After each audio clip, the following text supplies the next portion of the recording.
শোনার পর নতুন করে উত্তপ্ত ভাটপাড়া। কয়েকজনের বাড়ি লক্ষ্য করে বোমা ছোড়া হয়েছে বলে অভিযোগ। কারা বোমা ছুড়ল, কাদের বাড়িতে বোমা ছোড়া হলো, পুলিশ কি অ্যাকশন নিল, জানবো। অরুণ প্রতিনিধি আমার সঙ্গে সরাসরি রয়েছেন। অরুণ, দেখো, ভাটপাড়া পৌরসভার 17 নম্বর ওয়ার্ডে মোমিনপাড়ায় গতকাল রাত্রিবেলায় ভোট যখন শেষ হয়ে যায়, তারপর সেই ভোটকর্মী যখন বাড়ি ফেরে, বিজেপির একদম সক্রিয় কর্মী ছিল, তার বাড়িতে পরপর 4 থেকে 5টি বোম ছোড়া হয়। তখন সেই বোমের আওয়াজে তারা বাড়ি থেকে পালায়, পেছনের দরজা দিয়ে চলে যাওয়াতে তারা প্রাণে বেরিয়ে যায়। তার মা ছিল বাড়িতে, তাকে বলা হয় যে সে কোথায় গেছে, যখন জানতে চাওয়া হয় কিন্তু সে বলে বাড়িতে নেই। তারপর বলে ফিরলেই কিন্তু তাকে মেরে ফেলা হবে, এমনটাই হুমকি দেওয়া হয় বলে অভিযোগ। তারপর ঘটনাস্থলে জগদ্দল থানার পুলিশ আসে, কিন্তু পুলিশ এসে কাউকে কিন্তু এখনো পর্যন্ত গ্রেপ্তার বা কাউকে জিজ্ঞাসাবাদ করতে পারেনি। এই খবর পেয়ে আজকে অর্জুন সিং ঘটনাস্থলে এসেছেন এবং তাদের সঙ্গে কথা বলছেন। বিষয়টা তিনি যেহেতু এখনো পর্যন্ত নির্বাচন কমিশনের আন্ডারে রয়েছে, সমস্ত বিষয়টা তিনি জানাবেন। এবং এই ঘটনা বলার পর এলাকায় তৃণমূল কংগ্রেসের দাবি হচ্ছে যে এখানে তাদের নিজস্ব অর্জুন সিং মাটি হারিয়েছে, সেই কারণে নিজের মাটিকে আবার শক্ত করার জন্য এই ধরনের ঘটনা ঘটিয়ে মানুষের সিম্প্যাথি আদায় করার চেষ্টা করছে এরা তৃণমূল। ধন্যবাদ অরুণ। তৃণমূলের ভার্সান তো শুনবোই, তবে তার আগে অভিযোগ উঠছে তৃণমূলের দিকে, সে বক্তব্য শুনবো।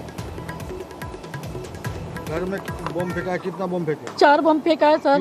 क्यों फेंका, हम लोग क्या कर रहे हैं कुछ समझ में नहीं आ रहा है। ये हमारा वोट है, जिसमें मन करे उसमें दे दे। कौन लोग मारा बम फेंका? बम काला बाबू और बादल। वो लोग कौन पार्टी करता था? वो टीएमसी करता है। बड़ा लड़का के बोल रहा है कभी भी आएगा तो गोली मार देगा। पुलिस आया तो चला गया। बहुत डर है, वो लोग कभी भी दुर्घटना कर सकता है। कोई पार्टी करता था? कोई पार्टी नहीं, हमारा वोट है, हम ये एगो वोट है, हम जहाँ इच्छा तहाँ दे दिए। हमारा जायज वोट है।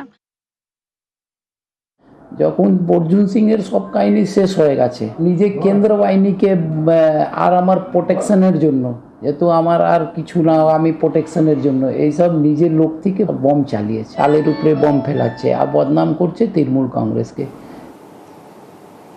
ওদিকে ব্যারাকপুরেও বিজেপি কর্মীর বাড়ি লক্ষ্য করে আক্রমণের অভিযোগ উঠছে এবং তৃণমূলের যে বিজয় মিছিল, সেই বিজয় মিছিল থেকে হামলা করা হয়েছে বলে অভিযোগ উঠছে। তৃণমূল এ দাবি একেবারেই মানতে রাজি নয়। এই অভিযোগ, কাছের বোতল ছোড়া হয়েছে, ইট ছোড়া হয়েছে, বাড়ির জানলা ভেঙে ফেলা হয়েছে বলে অভিযোগ করছে।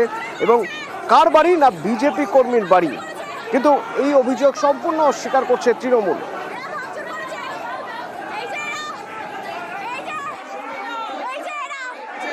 বিজয় মিছিল বেরোলো, বিজয় মিছিল বেরিয়ে ওরা ফার্স্টে ঘুষিপাড়া থেকে শুরু করে লালকুটি অবধি গেল, গিয়ে কয়েকটা পাড়ায় গিয়ে ব্যানার ছিল, এই করলো। হঠাৎ করে ওরা প্রায় 200 জনের উপরে তারা এসে বাড়িতে মানে কাঁচ, ফুলের টব, পাঁচিল ভেঙে, পুরো সব কিছু ভেঙে পাঁচিল টপকে বাড়ির সামনে চলে এসছে।